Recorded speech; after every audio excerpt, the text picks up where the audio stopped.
ಪರಪ್ಪನ ಅಗ್ರಹಾರ ಜೈಲಿನಲ್ಲಂತೂ ಕೈದಿಗಳಿಗೆ ರಾಜಾತಿಥ್ಯ ಪ್ರಕರಣ ಸಂಬಂಧ ಸಾಕಷ್ಟು ಸುದ್ದಿಗಳು ಹೊರಗಡೆ ಬರ್ತಾ ಇದ್ವು, ಅಕ್ರಮಗಳು ಬಯಲಾಗ್ತಾ ಇದ್ವು.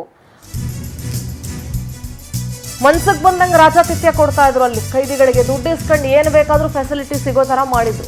ಅಕ್ರಮಗಳು ಬಯಲಾಗ್ತಿದ್ದಂತೆ ಜೈಲಿಗೆ ಖಡಕ್ ಆಫೀಸರ್ ಅನ್ನ ನೇಮಕ ಮಾಡಲಾಗಿದೆ. ಖಡಕ್ ಅಧಿಕಾರಿಗಳು ಬಂದ ಬಳಿಕ ಜೈಲಿನಲ್ಲಿ ಖಡಕ್ ರೂಲ್ಸ್ ಇದೆ. ಐಪಿಎಸ್ ಅಧಿಕಾರಿ ಅಂಶುಕುಮಾರ್, ಡಿಜಿಪಿ ಅಲೋಕ್ ಕುಮಾರ್ ಅಧಿಕಾರಿಗಳ ಎಂಟ್ರಿ ಬಳಿಕ ಜೈಲಿನ ಚಿತ್ರಣ ಸಂಪೂರ್ಣ ಚೇಂಜ್ ಆಗಿದೆಯಂತೆ.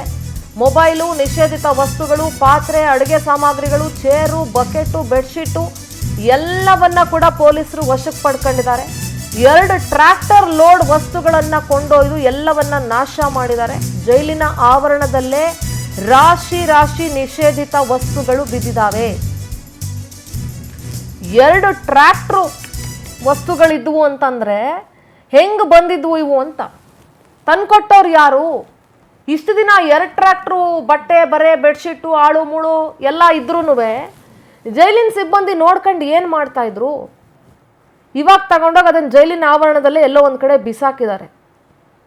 ಇದು ಇಟ್ ಶುಡ್ ಬಿ ಕಂಟಿನ್ಯೂಯಸ್, ಒಂಥರ ಕನ್ಸಿಸ್ಟೆನ್ಸಿ ಇರಬೇಕು, ಕಾನ್ಸ್ಟೆಂಟಾಗಿ ನಡೀತಾ ಇರಬೇಕು ಈ ಪ್ರಾಸೆಸ್ಸು. ಯಾರೋ ಒಬ್ಬ ಆಫೀಸರ್ ಬಂದ ತಕ್ಷಣ ಖಡಕ್ ಸೂಚನೆ ಕೊಡೋದು, ವಾರ್ನಿಂಗ್ ಮಾಡೋದು, ಪುನಃ ಇನ್ನೊಬ್ಬ ಯಾರೋ ಚೇಂಜ್ ಆಗಿದ ತಕ್ಷಣ ಇನ್ನೇನೋ ಫ್ರೀ ಬಿಡೋದು, ಅದು ಆಗಬಾರ್ದು. ಸದ್ಯಕ್ಕೆ 2 ಟ್ರ್ಯಾಕ್ಟರ್ ಲೋಡ್ ವಸ್ತುಗಳನ್ನು ತಗೊಂಡು ಹೋಗಿ ಎಲ್ಲನೂ ಬಿಸಾಕಿದ್ದಾರೆ. ದೃಶ್ಯಗಳಲ್ಲಿ ನೋಡ್ತಾ ಇದ್ದೀರಾ.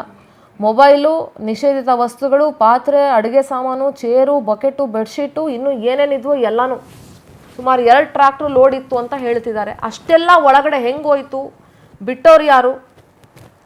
ಡಿಜಿಪಿ ಅವರೇ ಉತ್ತರ ಕೊಡಬೇಕು.